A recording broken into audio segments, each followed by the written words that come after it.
Sometimes you don't have the right tool, so you just have to sort of make something up as you go. This is a bending jig, and I need to form some 10mm flat bar because I'm remaking some skids for a slasher. I couldn't bring myself to repair the old ones, they were just in such bad shape, and the time that it would have taken to rebuild it would have been more than just manufacturing new ones from the start, so let's go down that rabbit hole. In order to form that 10mm flat bar, I decided I would use my forge that I made a few videos back. It's sort of been sitting there annoying me that I haven't used it more, so I really just wanted to give it a go. That's why I'm not using the sensible oxyacetylene torch that you saw just earlier. I'm running this on wood pellets, and they're not even like proper burning wood pellets, they're kitty litter wood pellets. So the heat is not great. Normally I would run this on palm nuts, which a friend of mine has lots of palm nut trees, and I go there and harvest them from him when I need more fuel. And straight away I'm just not getting the heat that I would normally get. And you can see that I'm barely getting that flat bar to glow. But it is hot enough that I could form it. And I'll admit it, I was a little bit impatient. I could have given the forge a bit more time just to build up heat and get to a proper running temperature, but you know, I kind of had stuff to do, and I was like, you know what, heat is heat, I'll just get on with it. Probably not the best idea. Sometimes the turtle does win the race, if that makes sense. But we're finally starting to get some temperature and some heat into it, but as you can see, it's quite a balance to get it to run. It's also a very clean flame. I couldn't detect any soot at all on the material as I was heating it. And it certainly loved those wood pellets. It was just chewing through them as quick as I could put them in there. It was devouring them. So I don't think I'll run it on wood pellets again. I was probably having to put a cup of those in every 4 to 5 minutes. So the fuel hopper lid is something that I need to modify. At the moment it's quite unfinished and I'm using a weight to hold it down so the pressure of the vacuum cleaner doesn't just blow it off. But it also seems to be that when I play with it, it really affects the air-fuel ratio.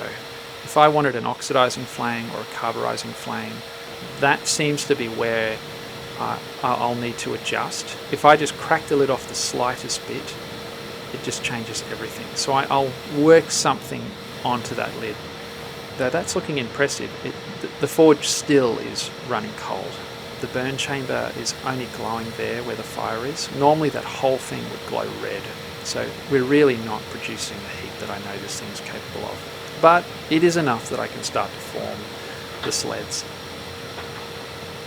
And the whole forming process was a little bit of a suck it and see, if that makes sense. I had to sort of go back and forth quite a few times to just get the fit right. I really was going for a nice tight finish. I didn't feel like welding up big horrible gaps, as it would have taken it just wasn't right. I was putting a bit of pressure on myself to get it as good as I could get it. Being the first one too, I really didn't know what I was doing yet, and it took a lot longer than it should have. By the time I got to the second one though, I kind of worked it out and it came together much quicker. You can see it's throwing wood pellets everywhere. That's because it's running out of fuel. The forge is finally getting up to temperature, and this is the final bend. And I finally kind of worked out how to use that bending jig. I really needed a larger diameter pipe to give me a bigger radius, and I could have just done it in one hit, but I didn't have it, so I just had to sort of do a bit of fiddling and backing and forthing to get it to work. I'm nearly knocking my wife over with the camera today. She did a great job. Thank you, my wife. And with that one done, it's time to weld it all out. I'm using some 123 blocks to just space it off the bench.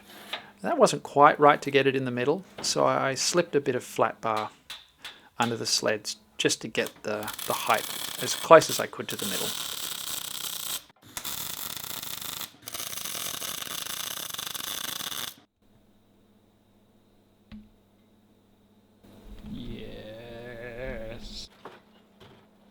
each tack is the correct space for the weld, and I want to sort of stagger the welds on either side of the plate so that where one weld stops on one side, the next weld starts on the other side. And that's what you're going to watch me do. I put some pretty good welds at either end, and that's just to try and help hold the whole thing as straight and nice as possible to prevent distortion.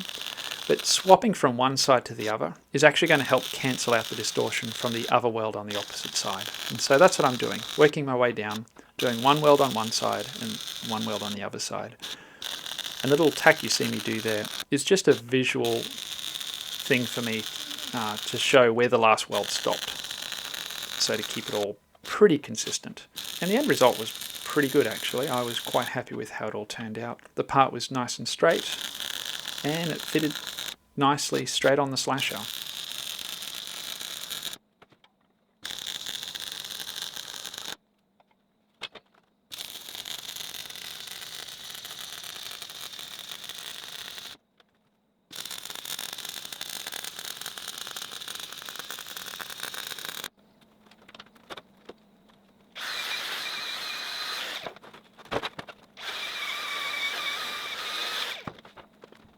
At the end of the day, I was really happy with how it turned out, and the farmer loved it as well. I was able to give him a good replacement for the worn out parts. I filmed the other one off camera because, you know, it was all much the same.